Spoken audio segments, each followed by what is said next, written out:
ನಮಸ್ಕಾರ ಸ್ನೇಹಿತರೆ, pharma health YouTube Kannada ಚಾನಲ್ಗೆ ಇವತ್ತಿನ ವಿಡಿಯೋದಲ್ಲಿ ನಾವು ಚರ್ಮದ ಸಮಸ್ಯೆಗಳಿಗೆ ಹೆಚ್ಚಾಗಿ ಬಳಸುವಂಥ ಒಂದು ಪ್ರಮುಖವಾದಂಥ ಕ್ರೀಮ್ ಬಗ್ಗೆ ಸಂಪೂರ್ಣವಾಗಿ ಮಾಹಿತಿಯನ್ನು ತಿಳಿದುಕೊಳ್ತಾ ಇದ್ದೇವೆ. ಈ ಕ್ರೀಮನ್ನು ಯಾವುದಕ್ಕೆ ಬಳಸ್ತಾರೆ ಮತ್ತು ಇದನ್ನು ಬಳಸುವಂಥ ಸರಿಯಾದ ವಿಧಾನ ಯಾವುದು ಮತ್ತು ಇದರಿಂದ ಏನಾದರೂ ಸೈಡ್ ಎಫೆಕ್ಟ್ ಇದೆಯಾ ಅನ್ನೋದನ್ನು ಈ ವಿಡಿಯೋದಲ್ಲಿ ಏನು ಮಾಡ್ತೀನಿ ನಿಮಗೆ ವಿವರವಾಗಿ ನೋಡೋಣ. ವಿಡಿಯೋನ ಪೂರ್ತಿಯಾಗಿ ನೋಡಿ ಅಂತ ಹೇಳ್ತಾ ವಿಡಿಯೋನ ಶುರು ಮಾಡೋಣ. ಇದರಲ್ಲಿರುವಂಥ ಅಂದರೆ ಈ ಒಂದು ಫ್ಯೂಡಿಕ್ ಕ್ರೀಮ್ ಅನ್ನುವಂಥ ಒಂದು ತಯಾರು ಮಾಡಿರ್ತಕ್ಕಂಥ ಕಂಪ್ನಿ ಬಂದುಬಿಟ್ಟು ಹೆಗ್ಡೆ ಫಾರ್ಮಾಸ್ಯೂಟಿಕಲ್ಸ್ ಅನ್ನುವಂಥ ಕಂಪ್ನಿ ಈ ಒಂದು ಫ್ಯೂಡಿಕ್ ಕ್ರೀಮ್ ಅನ್ನುವಂಥದ್ದು ತಯಾರು ಮಾಡ್ತು. ಮತ್ತು ಇದರಲ್ಲಿರುವಂಥ ಒಂದು ಸಾಲ್ಟ್ ಕಾಂಪೋಸಿಷನ್ ಮಾಲಿಕ್ಯೂಲ್ ನೇಮ್ ಅಂತ ನೋಡೋದಾದ್ರೆ ಒಂದು ಟಾಪಿಕಲ್ ಆ್ಯಂಟಿಬಯೋಟಿಕ್ ಅಂತ ಕರೀತಾರೆ. ಅಂಥದ್ದು ಚರ್ಮದ ಮೇಲ್ಭಾಗದಲ್ಲಿ ಹಚ್ಚುವಂಥ ಒಂದು ಆ್ಯಂಟಿಬಯೋಟಿಕ್ ಔಷಧಿಯಾಗಿರುತ್ತೆ. ಇದರಲ್ಲಿರುವಂಥ ಒಂದು ಮುಖ್ಯವಾದಂತಹ ಒಂದು ಔಷಧಿ ಅಂತ ನೋಡೋದಾದ್ರೆ ಫಿಜುರಿಕ್ ಆ್ಯಸಿಡ್ ಅಂತಿರುತ್ತೆ.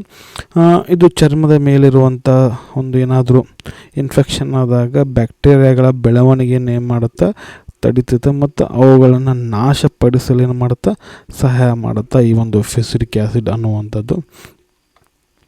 ಮತ್ತು ಇದರ ಒಂದು ಉಪಯೋಗಗಳ ಬಗ್ಗೆ ನೋಡ್ತಾ ಹೋಗೋಣ. ಫಿಜುರಿಕ್ ಆ್ಯಸಿಡ್ಗೆ ಯಾವುದಕ್ಕೆಲ್ಲ ಉಪಯೋಗ ಬರುತ್ತೆ ಅಂತ ನೋಡೋದಾದ್ರೆ ಉಪಯೋಗ ಬಂದುಬಿಟ್ಟು ಬ್ಯಾಕ್ಟೀರಿಯಲ್ ಚರ್ಮದ ಸೋಂಕು ಅಂತಂದರೆ ಬ್ಯಾಕ್ಟೀರಿಯಾಯಿಂದ ಇನ್ಫೆಕ್ಷನ್ ಆಗಿರ್ತಾವೆ ಚರ್ಮದ ಮೇಲ್ಭಾಗದಲ್ಲಿ, ಅದಕ್ಕೆಲ್ಲ ಏನು ಮಾಡ್ಬೋದು ಅಂದರೆ ಈ ಒಂದು ಫಿಜುರಿಕ್ ಅಥವಾ ಫ್ಯೂಡಿಕ್ ಕ್ರೀಮನ್ನು ಅಪ್ಲೈ ಮಾಡ್ಕೋಬೋದು.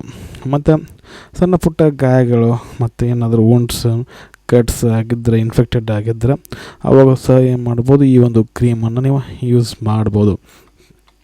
ಮತ್ತು ಈ ಒಂದು ಕ್ರೀಮನ್ನು ಯೂಸ್ ಮಾಡಿದ ಮೇಲೆ ಆಗುವಂಥ ಒಂದು ಸೈಡ್ ಎಫೆಕ್ಟ್ ಅಂತ ನೋಡೋದಾದ್ರೆ ಆ ಒಂದು ಅಪ್ಲೈ ಮಾಡಿರ್ತಕ್ಕಂತಹ ಜಾಗದಲ್ಲಿ ಏನಾಗುತ್ತೆ ಅಂತಂದ್ರೆ ನಿಮಗೆ ಉರಿತೈತೆ ಮತ್ತು ತುರಿಕೆ ಅಥವಾ ಚರ್ಮ ಒಂದು ಕೆಂಪಾಗೋಗೆ ಕಂಡು ಬರಬಹುದು ಆ ಒಂದು ಹಚ್ಚಿದಂಥ ಜಾಗದಲ್ಲಿ.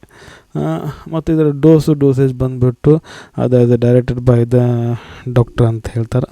ಮತ್ತು ಅದು ಹೇಗೆ ಅಪ್ಲೈ ಮಾಡ್ಕೋಬೇಕಂತ ಮೆಥಡ್ ಅಂತ ಹೇಳೋದಾದ್ರೆ ನೀವು ಯಾವುದೇ ಒಂದು ಕ್ರೀಮನ್ನು ಅಪ್ಲೈ ಮಾಡೋಕ್ಕಿಂತ ಮುಂಚೆ ಅದಕ್ಕೆ ಒಂದು ಸರಿಯಾದ ವಿಧಾನನ ತಿಳಿದುಕೊಳ್ಬೇಕಾಗತ್ತೆ. ಏನಂತ ವಿಧಾನವಂತ ನೋಡೋದಾದ್ರೆ ಈ ಒಂದು ಕ್ರೀಮನ್ನು ಹಚ್ಚಬೇಕಾದ್ರೆ ಸ್ವಚ್ಛವಾಗಿ ಏನು ಮಾಡಬೇಕು, ಕೈಯನ್ನು ತೊಳೆದುಕೊಳ್ಬೇಕು, ಆಮೇಲೆ ಒಣಗಿಸ್ಕೊಳ್ಬೇಕು.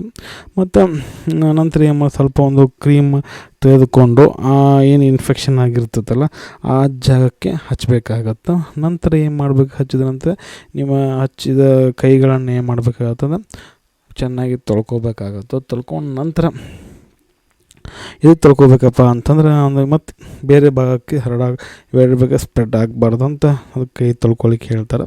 ಮತ್ತು ಇದನ್ನು ಸಾಮಾನ್ಯವಾಗಿ 2 ರಿಂದ 3 ಬಾರಿ ಏನು ಮಾಡಬೇಕು, ಈ ಒಂದು ಕ್ರೀಮನ್ನು ಅಪ್ಲೈ ಮಾಡ್ಕೋಬೇಕಾಗತ್ತೆ. ಇನ್ನೂ ಹೆಚ್ಚಿನ ಮಾಹಿತಿಗಾಗಿ ಏನು ಮಾಡ್ಬೇಕು, ಡಾಕ್ಟ್ರ್ ನೀವು ಸಲಹೆಯನ್ನು ಪಡೆಯತಕ್ಕದ್ದು ಈ ಕ್ರೀಮ್ ಹಚ್ಚೋಕ್ಕಿಂತ ಮುಂಚೆ. ಇದಾಗಿತ್ತು ಸ್ನೇಹಿತರೆ ಇವತ್ತಿನ ಈ ಒಂದು ವಿಡಿಯೋ ನಮಗೆ ಹೆಂಗೆ ಅನ್ನಿಸ್ತು ಅಂತ ಕಮೆಂಟ್ ಮಾಡಿ. ವಿಡಿಯೋ ಇಷ್ಟ ಆಯ್ತು ಅಂದ್ರೆ ಲೈಕ್ ಮಾಡಿದಷ್ಟು ಒಂದು ವಿಡಿಯೋನ ಶೇರ್ ಮಾಡಿರಿ ಅಂತ ಹೇಳ್ತಾ ಮತ್ತೊಂದು ವಿಡಿಯೋ ಮತ್ತೆ ಸಿಗ್ತೀನಿ. ಅಲ್ಲಿವರೆಗೂ ಬಾಯ್. Thanks for watching. ಆರೋಗ್ಯ ನಮ್ಮ ಕೈಯಲ್ಲಿ.